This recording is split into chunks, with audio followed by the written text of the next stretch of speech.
সবাইকে শুভেচ্ছা, স্বাগত প্রথম আলোর নিয়মিত আয়োজন একেএস বার্তা সংক্ষেপে। সঙ্গে আছে আমি আব্দুল আল হোসাইন। জানিয়ে দিচ্ছি আজকের গুরুত্বপূর্ণ খবরগুলো।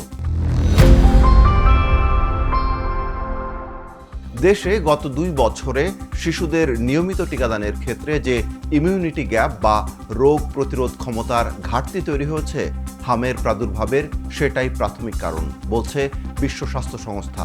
আর দেশের 56 জেলায় ছড়িয়েছে হাম। বিশ্ব স্বাস্থ্য সংস্থার ঢাকা কার্যালয় বৃহস্পতিবার প্রথম আলোকে এসব তথ্য জানিয়েছে। সংস্থাটির মতে হামে আক্রান্ত শিশুদের 69% বয়স 2 বছরের নিচে আর 34% বয়স 9 মাসের কম। দেশের হাম পরিস্থিতি নিয়ে জাতিসংঘের স্বাস্থ্য বিষয়ক এ বিশেষায়িত প্রতিষ্ঠানটি গভীরভাবে উদ্বিগ্ন।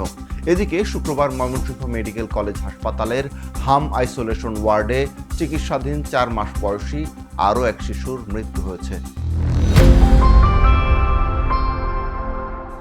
বৈশ্বিক জ্বালানি সংকটের কারণে দেশে সরকারি বেসরকারি অফিসের সময় 1 ঘন্টা কমিয়ে আনার সিদ্ধান্ত নিয়েছে সরকার। নতুন সময় অনুযায়ী অফিস চলবে সকাল 9টা থেকে বিকেল 4টা পর্যন্ত, আর ব্যাংকে লেনদেন চলবে বিকেল 3টা পর্যন্ত, বন্ধ হবে 4টার মধ্যে। এছাড়া দেশের সব দোকানপাট ও শপিং মল সন্ধ্যা 6টার মধ্যে বন্ধ হবে, যা শুক্রবার থেকে কার্যকর হচ্ছে। তবে ফার্মেসি, খাবারের দোকান, জরুরি সেবার দোকান ও কাঁচা বাজার খোলা থাকবে। 2 এপ্রিল রাতে মন্ত্রিসভার বৈঠকে এসব সিদ্ধান্ত হয়।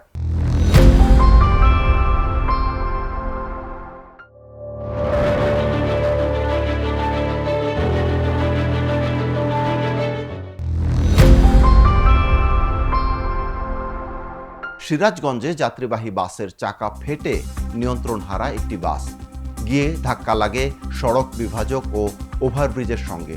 এতে 3 জন নিহত হয়েছেন, আহত অন্তত 15 জন। শুক্রবার সকাল 11টার দিকে রায়গঞ্জ উপজেলার নলকা এলাকায় যমুনা সেতু পশ্চিম সংযোগ মহাসড়কে এই ঘটনা ঘটে। বাসটি বগুড়া থেকে ময়মনসিংহ যাচ্ছিল। যমুনা সেতু পশ্চিম থানার ভারপ্রাপ্ত কর্মকর্তা আমিরুল ইসলাম জানান, দুর্ঘটনায় বুশরা পরিবহনের চালক ও তার সহকারী ঘটনাস্থলেই নিহত হন। হাসপাতালে নেওয়ার পথে মৃত্যু হয় আরও একজনের। ইরান যুদ্ধের মধ্যেই সরিয়ে দেওয়া হলো মার্কিন সেনাপ্রধান জেনারেল র্যান্ডি জর্জকে, আর প্রেসিডেন্ট ডোনাল্ড ট্রাম্প সরিয়ে দিয়েছেন অ্যাটর্নি জেনারেল পাম বন্ডিকেও। বৃহস্পতিবার মার্কিন সেনাপ্রধানকে বরখাস্ত করেন প্রতিরক্ষা মন্ত্রী পিট হেগসেথ। এ তথ্য জানিয়েছে বার্তা সংস্থা রয়টার্স। দেশটির প্রতিরক্ষা বিভাগের সদর দপ্তর পেন্টাগন অবশ্য বিষয়টিকে অবসর হিসেবে উল্লেখ করেছে। যুক্তরাষ্ট্রের সেনাপ্রধানেরা সাধারণত 4 বছরের মেয়াদ শেষে অবসরে যান, কিন্তু জর্জের মেয়াদ 3 বছরও হয়নি। এদিকে মার্কিন প্রেসিডেন্ট ডোনাল্ড ট্রাম্প ঘোষণা দিয়েছেন অ্যাটর্নি জেনারেল পাম বন্ডি আর তার পদে থাকছেন না, তবে এর সুনির্দিষ্ট কোনো কারণ তিনি উল্লেখ করেননি। এশিয়ান গেমস হকির বাছাইয়ে প্রথম হারের স্বাদ পেল Bangladesh. ব্যাংককের Royal Thai air force hockey মাঠে শুক্রবার শ্রীলঙ্কার বিপক্ষে 3-2 গোলে হেরেছে বাংলাদেশ। ম্যাচের 6ষ্ঠ মিনিটেই গোল হজম করে বাংলাদেশ। পরে পেনাল্টি থেকে দলকে সমতায় ফেরান আশরাফুল ইসলাম। দ্বিতীয় ও চতুর্থ কোয়ার্টারের গোলে শ্রীলঙ্কা ফের ম্যাচের নিয়ন্ত্রণ নেয়। পরে ব্যবধান কমালেও হার এড়াতে পারেনি বাংলাদেশ। 6 এপ্রিল তৃতীয় ম্যাচে বাংলাদেশের প্রতিপক্ষ উজবেকিস্তান। শেষ করছি আজকের একেএস বার্তা সংক্ষেপ।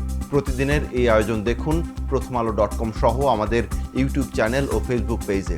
ধন্যবাদ এতক্ষণ সঙ্গে থাকার জন্য। থাকুন ভালোর সাথে, আলোর পথে।